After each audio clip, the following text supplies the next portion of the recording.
গাড়িটা দূর থেকে থামিয়ে দাও না, গাড়িটা 5000।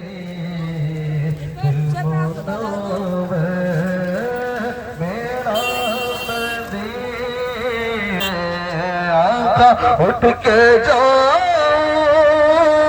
कहाँ मदीना है, जब तो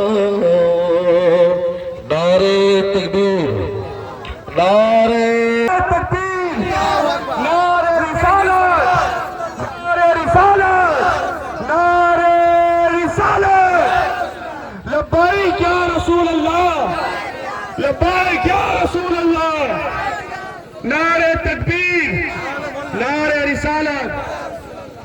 चंद करे तुमका सलाम ए प्यारे नबी, সকল পড়বেন। चंद करे तुमका सलाम ए प्यारे नबी, तारे गगन में तुम्हारे नाम ए प्यारे नबी, तारे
लब्बैक या रसूल, लब्बैक या रसूल, लब्बैक या रसूल।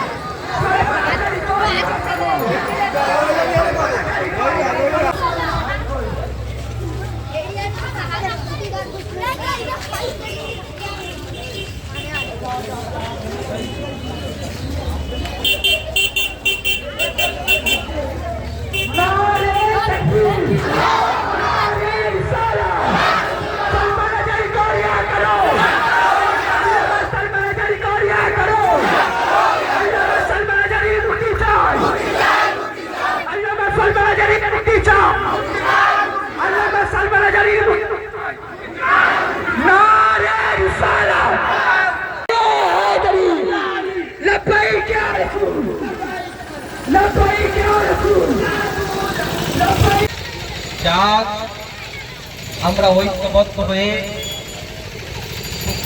শান্তির সভা, শান্তির মিছিল করিয়েছে। আজ এই মিছিল, এই মিছিলের উদ্দেশ্য হলো এটা যে আজ বিনা দোষে, বিনা অন্যায়ে আমাদের চোখের মনি, হৃদয়ের করিব এবং আহলে সুন্নাতুল জামাতের এক তারা তথা মুফতি সালমান রাজা আজহারি সাহেবকে অন্যায়ভাবে গ্রেফতার করার জন্য কি কসুর ছিল? কিছুই ছিল না। তিনি হক কথা বলতে পারবে, হক কথা বলার জন্য তাকে অ্যারেস্ট করা হয়েছে। আজকে আমরা এতই পর হয়ে গেছি যে আজ আমরা নিজেদের কথা, নিজেদের হক বার্তা বলবো না। এ ভারতবর্ষ স্বাধীনতার ভারতবর্ষ। এ ভারতবর্ষের মধ্যে উল্লেখ আছে যেমন মুসলমানের হক, তেমন খ্রিস্টানের হক, তেমন হিন্দুর হক, তেমন সমস্ত ধর্মের এক হক। সকলের ধর্মকে এক জায়গায় করে ভারতবর্ষ, সমস্ত ভাষাকে এক জায়গায় করে ভারতবর্ষ। এই ভারতবর্ষে যেমন আপনাদের হক আছে, ঠিক এরকম আমরা সুন্নি মুসলমানদের তথা সুন্নি মুসলমান জনতাদের সেম হক আছে। তো আজ আমাদের থেকে এই আওয়াজ হলো, রসুলের শান মানের জন্য যদি কেউ জেলে যেতে পারে, রসুলের শান মান হক কথা বলার জন্য যদি কেউ জেলে যেতে চায়, জেলে যেতে হয়, তাহলে আমরা সুন্নি মুসলমান যদি সালমান আজহারিকে যদি রেহাই না দেওয়া হয়, মুক্তি না দেওয়া হয়, তো আমরা মুসলমানগণ জেল ভরো আন্দোলন শুরু করব, যাতে আমরাও জেলে যাব, আমরাও দেখিয়ে দেব আমরা মুসলমান এক আছি। আজ এক সিংহকে তোমরা ধরেছো, বাইরে হাজার হাজার সিংহ আছে, আমাদেরকে খাবো না, কারণ আমরা খেপে গেলে এই ভারতবর্ষকে আমরাও যেমন সাহায্য করেছি স্বাধীনতার জন্য, ঠিক সেরকম কেড়ে নিতেও আমরা কিন্তু এক পাও আগে বেরোবো না।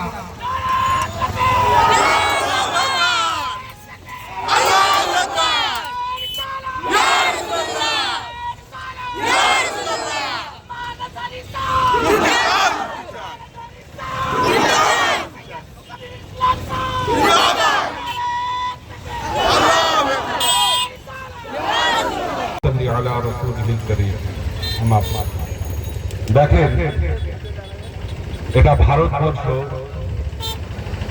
এবং সেকুলার স্টেট।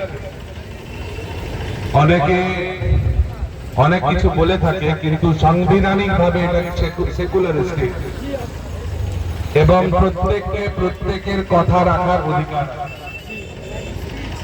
আজ জনাব আল্লামা সালমান আজহারির একটা ছোট্ট কথা, যে কথাটা আমি আজকে ফেসবুকে দেখছিলাম, অনেক হিন্দু বা অন্য ধর্ম অবলম্বনকারী তানারাও বক্তব্যের মাঝে এসে কথা বলেছে। সেই কথাকে কোট করে জনাব আল্লামা সালমান আজহারি বলাতে তাকে বিনা কারণে অ্যারেস্ট করা হয়েছে, যেটা সাংবিধানিক ভাবে কোনোভাবেই প্রযোজ্য নয়। আর আজ সেই প্রতিবাদ, সেই অ্যারেস্টের বিরুদ্ধে প্রতিবাদ করতে গিয়ে আজ আমরা এখানে একত্রিত হয়েছি। দেখেন, আজ আমরা একত্রিত হয়েছি ইসলামের, অন্য কোনো খাতিরে নয়, ইসলামের খাতিরে একত্রিত হয়েছি। আজ আমাদের একটাই দাবি, সেই দাবি হলো হযরত মাওলানা সালমান আজহারি মদ্দাজিল্লাহুল আলীকে যে বিনা কারণে অ্যারেস্ট করা হয়েছে, গ্রেফতার করা হয়েছে, তার মুক্তির দাবিতে আমরা এই মিছিলের আয়োজন করেছি।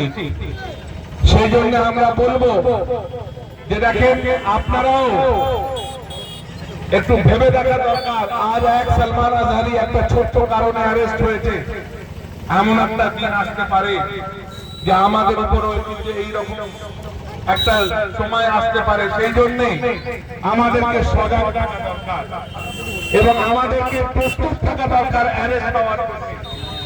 আরে কিছু বলতে পারি আর না পারি, রাসূল পাকের দরবারে এটা তো বলতে পারবো, ইয়া রাসূলুল্লাহ, আমি চুরি করে তোমার দরবারে কোনো জেলে যাই না, আমি ডাকাতি করে জেলে যাই নাই, আমি কোনো অপকর্ম করে জেলে যাই নাই। যদি গিয়েছি তো তোমার মহব্বতে গিয়েছি, যদি গিয়েছি তো তোমার ভালোবাসাতে গিয়েছি। কোনোদিন যদি আমাদেরকে অ্যারেস্ট হতে হয়, মনের মধ্যে যেন কোনো রকম দ্বিধা না থাকে, মনের মধ্যে যেন কোনো রকম গ্লানি না থাকে, একটাই চিন্তা থাকবে, রাসূল পাকের জন্য জান হয়েছি, রাসূল পাকের জন্য জান দিতেও রাজি আছি। এই জান তারা দেওয়া জান, আমাদের আওকাত ছিল না যে আমরা পৃথিবীতে আসি। তিনি দুনিয়াতে এসেছেন এবং তানার জন্য সমস্ত কায়নাতকে সৃষ্টি করা হয়েছে। আজ আমরা ব্যতীত আছি, যে বড়ই কথা বলুক না কেন, দুনিয়া কায়েম হয়েছে তো আমার রাসূলের জন্য কায়েম হয়েছে, দুনিয়া আবাদ হয়েছে তো আমার রাসূলের জন্য আবাদ হয়েছে। তো আমরা যদি বাঁচতেও পারি রাসূলের জন্য, ইনশাআল্লাহ মরতেও পারবো রাসূলের জন্য। নারে তাকবীর, নারে রিসালাত, নারে হায়দারি, নারে হায়দারি, নারে হায়দারি। লব্বাইক ইয়া রাসূলুল্লাহ, লব্বাইক ইয়া রাসূলুল্লাহ, লব্বাইক ইয়া রাসূলুল্লাহ, লব্বাইক, লব্বাইক, লব্বাইক ইয়া রাসূলুল্লাহ, লব্বাইক ইয়া রাসূলুল্লাহ। আমরা একটাই দাবি করি, আমাদের সলমান আজহারি মাওলানা তিনি আমাদের প্রাণ প্রিয়। যেদিন আমি শুনেছি আল্লাহ তানার কথা মনে করে আমার রাত্রের ঘুম হারাম হয়ে গিয়েছে। আপনাদের মনের মধ্যেও সেই ভালোবাসা, সেই মুহাব্বত ইসলামের প্রতি থাকা দরকার, যাতে হাসরের ময়দানে আমরা রাসূলের পাকের কাছে নিজেদের চেহারাকে দেখাতে পারি। এর বেশি আর কিছু বলবো না। আপনাদেরকে যে আপনারা এসেছেন এই ইসলামের খাতিরে এবং ইসলামের একজন চাহিদার খাতিরে এসেছেন, তার জন্য হাজার হাজার শুকরিয়া। এই মনোভাবটা, কামনাটা আপনারা মনের মধ্যে রাখবেন। যদি কোনোদিন এইরকম বিপদ আসে, নিজেদেরকে পিছপা না করে বরং এগিয়ে যাওয়ার চেষ্টা করবেন। এই বলে আমি আমার বক্তব্যকে শেষ করছি। আসসালামু আলাইকুম ওয়া রাহমাতুল্লাহি তাআলা ওয়া বারাকাতুহু।